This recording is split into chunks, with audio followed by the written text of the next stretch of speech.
एक सवाल इनका वो आपसे कर देता हूँ, तो मैं रह गया।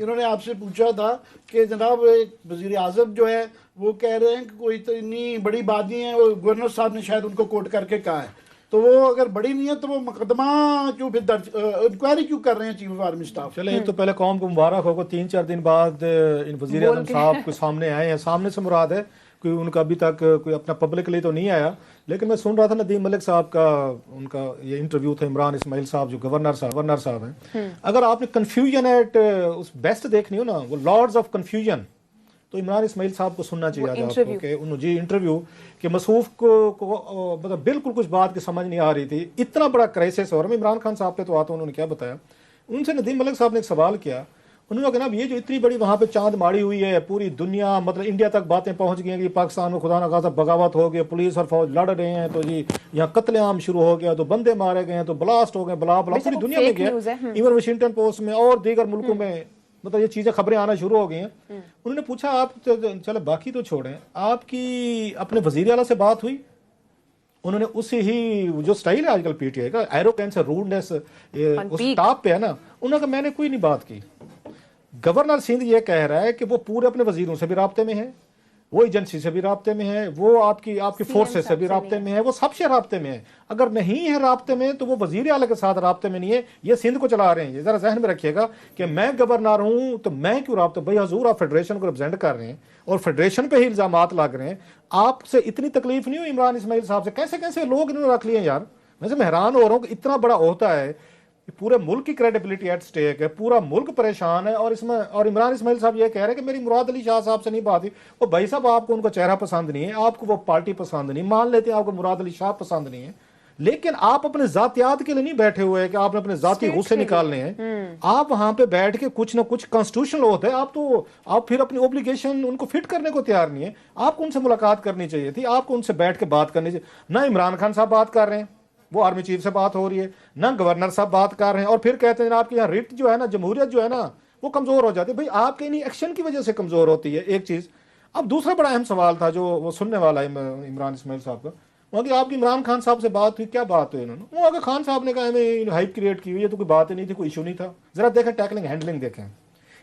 पहले दिन जैसे मैंने कहा था, मैं रिपीट कर रहा हूं, इस मसले को अगर कोई आके इन्होंने बनाया है, अपने गले में डाला है, इन्होंने ढोल डाला है, ये फेडरल हुकूमत के 2-3 वजीरों ने डाला। मैं तो आपको बार बार कह रहा हूं कि इंक्वायरी आने दें, अगर फेयर इंक्वायरी आ गई तो यही लोग निकलेंगे कि इन्होंने बैठ के कैसे कैसे इन्होंने बैठ के फोन किए होंगे। अब गवर्नर इस्माइल साहब भी राब्ते में थे, खुद माना है कि हाँ जी मेरे उनसे बात हो रही थी, फलां ने कहा हम क्या करते हैं, हमें भी कराची में वोट मिले हुए हैं, हमारी भी पार्टी है, तो दबाओ तो हमारे ऊपर भी, आप जाएं और पर्चे दर्ज करें, फलां करें।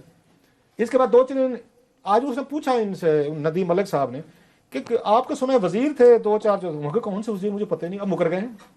वो वजीर उनके ट्वीट्स पड़े हुए हैं, जरा ट्विटर पे जाएं, ट्वीट्स देख लें। अब शेर बने ना, भागे नहीं ना। फिर आपने एक ओनरशिप ली, आपने वहां पे आके इंटेलिजेंस एजेंसीज को इन्वॉल्व किया। मैं शर्तिया कह रहा हूं कि नहीं कि 2-3 वजीरों का नाम लिखेंगे, उनके कॉल्स निकलवाएं, आप कॉल रिकॉर्ड निकलवाएं अगर इंक्वायरी अफसर कर रहे हैं। 2-4 वजीर जो इनके हैं उन्हीं की कॉल्स निकलेंगी, उन्हीं की इंस्ट्रक्शन निकलेंगी। इन्होंने कहा था जो ये 2-4 बड़ बोले हैं, वो भाई साहब नहीं मान रहे तो एजेंसी यूज करें, रेंजर्स को भेजें जरा।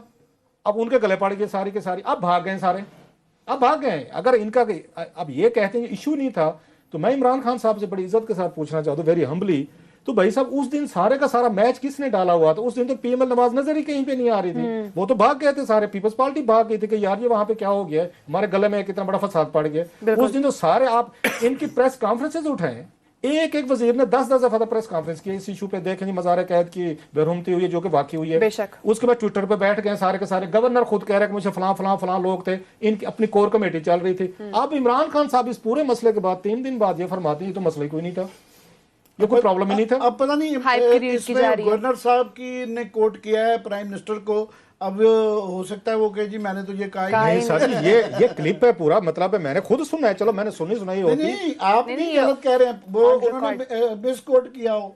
अच्छा, अगली बात यह है कि सर मैं ये अब इतना गवर्नर के ओहदे पे बैठा हुआ बंदा अगर अपने प्राइम मिनिस्टर को मिसकोट कर रहा है तो पहले खैर इस मुल्क का अल्लाह ही हाफिज है, तो मजीद अल्लाह हाफिज कर लेते हैं। सवाल ये अगर इमरान खान साहब नहीं समझते कि कोई इशू नहीं था और हाइप दी जा रही है, आप और मैं हाइप दे रहे हैं ना, उनके वजीर तो बिल्कुल नहीं दे रहे, उनके ट्विटर भी खामोश है, उनका ना कोई उस पर वो कोई गाली गलोच हो रही है, ना उनके टीवी पे वो डिबेट्स कर रहे हैं, वो तो घर बैठे हुए हैं बैठ के, बल्कि क्रिकेट मैच देख रहे हैं। अंदाजा किया था उस रात इतना बड़ा वो फवाद जलसा था। चौधरी के जो अब जरा ट्वीट उनकी थी। कहानी देखें। वैसे मैं सम टाइम इन पे पीएचडी करनी चाहिए, इनकी पॉलिटिक्स पे पीएचडी करें।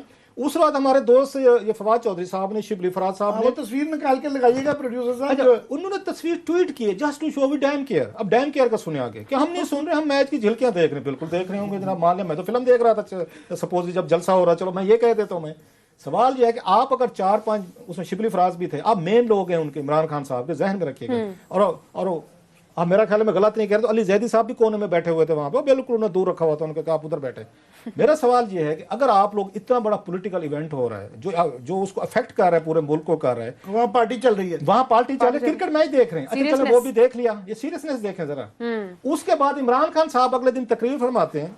उन्होंने कहा मैंने तकरीर सुनी है, जो उन्होंने आके नवाज शरीफ साहब की तकरीर का पोस्टमार्टम फरमाया, वो जो कि टीवी पे नहीं चली, जो टीवी पे नहीं चली। अब इसमें मजे का पूरा सिनारियो देखें, हुकूमत कैसे चल रही है सर जी। 4 वजीर बड़े अहम हैं जो दिन रात टीवी और ट्विटर पे बैठे हुए हैं, उनका कोई काम नहीं है, ये काम करते रहते हैं। उन्होंने हमने तो देखे नहीं है, नवाज शरीफ एंड कंपनी काबिल नहीं थे, इनको सुना जाता। The prime minister of Pakistan next day वो वहां पे फरमाते हैं कि जनाब मैंने तो पूरी तकरीर सुनी। अब उसके बाद सोचने वाली बात, इमरान खान साहब ने कहाँ तकरीर सुनी, टीवी पे तो आपने चलने नहीं दी। इसका मतलब यह है आपने बैठ के सोशल मीडिया पे या उनके पेजेस पे, आप उनके पेजेस पे गए हैं, नवाज लीग से के उनका पेजेस हैं, उनके ट्विटर पे कोई चल रहा है, कोई यूट्यूब पे चल रहा है। सो इमरान खान साहब खामोशी से कहीं से कोने में लगा के वो नवाज शरीफ साहब की तकरीर सुनते रहे। वजीर कहते हैं हम उसको सुनते नहीं है, साथ में इमरान खान साहब कहते हैं इनके सारे के सारे लोग जो हैं कि वो डैम केयर। आज वो कहते हैं कि खान साहब कहते हैं इशू नहीं है, वो इशू नहीं है, पाकिस्तान का आर्मी चीफ वो कॉल कर रहे हैं। अब सवाल ये बनता है कि क्या आर्मी चीफ ने, उन्होंने कॉल करने से पहले प्राइम मिनिस्टर ऑफ पाकिस्तान को कहा कि शुड आई कॉल देम, भाई आपके एसओपी तो जी बनते हैं कि क्या उन्होंने आपको बताया, आपको कहा। और मोस्टली हमें बताया जाता है, इमरान खान साहब खुद कहते हैं कि मैं जो भी आर्मी चीफ साहब की मुलाकातें कर रही हूँ, वो किसी से मिल रहे हूँ या आ जा रहे हूँ तो मुझे ऑन बोर्ड रखा जाता है। तो हम ये अज्यूम कर लेते हैं गुड फेथ में कि आर्मी चीफ ने कॉल करने से पहले बिलावल साहब को उन्होंने इमरान खान साहब से पूछा होगा, क्योंकि इमरान खान साहब तो किसी बात करना पसंद नहीं करते। मगर ये है, जरूर है कि वो क्योंकि बिलावल साहब ने बाय नेम उनको अपील की हुई थी, तो इसलिए उसकी वटेवर फिर भी आर्मी चीफ का आपको अगर उन्होंने वो बिलावल वो है जिनका नाम सुन के इमरान खान साहब के कपड़ों में आग लग जाते। जैसे नवाज शरीफ साहब कहते होते थे कि मुझे बेनजीर भुट्टो या पीपल्स पार्टी का नाम सुन के मेरा लहू खोलने लगता है, उनके वो हैं क्लिप पड़े हुए हैं। तो खान साहब ने आज वो ये फरमा रहे हैं। अच्छा, गवर्नर का भी लहू वो हो जाता है, वो गर्म हो जाता है कि मैं इस मुराद शाह से बात नहीं करता। इमरान खान साहब कहते हैं मैं बिलावल से बात नहीं करता। तो फिर बच बचा के तो आर्मी चीफ साहब को बात करनी पड़ेगी, वो अपीलें करेंगे। इमरान खान साहब की इस स्ट्रेटेजी से अपने आप को इरेलीवेंट करते जा रहे हैं। Office of the prime minister of Pakistan या गवर्नर ऑफिस जो है वो वीकन हो रहे हैं, कमजोर हो रहे हैं। और इसका नुकसान हमारी स्टैब्लिशमेंट को भी हो रहा है। फिर लोग तो फिर ठीक कहते हैं ना, अल्टीमेटली सारा बर्डन अगर आर्मी चीफ ने लेना है, DGIS ने लेना है, और इन्होंने बैठ के क्रिकेट मैच की झलकियां देखनी है, या इमरान खान साहब ने रात को बैठ के यूट्यूब लगा के नवाज शरीफ की तकरीरें सुननी है, तो फिर तो अपोजिशन कहेगी कि सारा मुल्क जो है वो स्टैब्लिशमेंट चला रही है। आप तो बेसिकली स्टैब्लिशमेंट के लिए प्रॉब्लम पैदा कर रहे हैं, क्योंकि आप जाके आप अपने पॉलिटिकल जो आपके वो हैं, ये एनिमीज हैं, पॉलिटिकल एनिमीज, उनके साथ बात करने को तैयार नहीं है, हैंडल करने को तैयार नहीं। हर सिचुएशन में कहते हैं वो हैंडल करेंगे। तो बेसिकली मैं समझता हूँ मिलिट्री को भी इनकी स्ट्रेटेजी समझनी चाहिए जरा, कि हर मामले में आपको धकेल रहे हैं, हर बात पे आपको आगे कर देते। मौलाना को डील करना है, ये डील करेंगे, नवाज शरीफ साहब को डील करना है, ये डील करेंगे, वहां पर ये कराची में अगर इंक्वायरी करवानी आर्मी चीफ साहब करवाएंगे। तो भाई साहब जरा आर्मी को सोचना चाहिए कि इमरान खान साहब जिस तरह की पॉलिसी को वो फॉलो कर रहे हैं, तो आपके लिए कितनी फायदा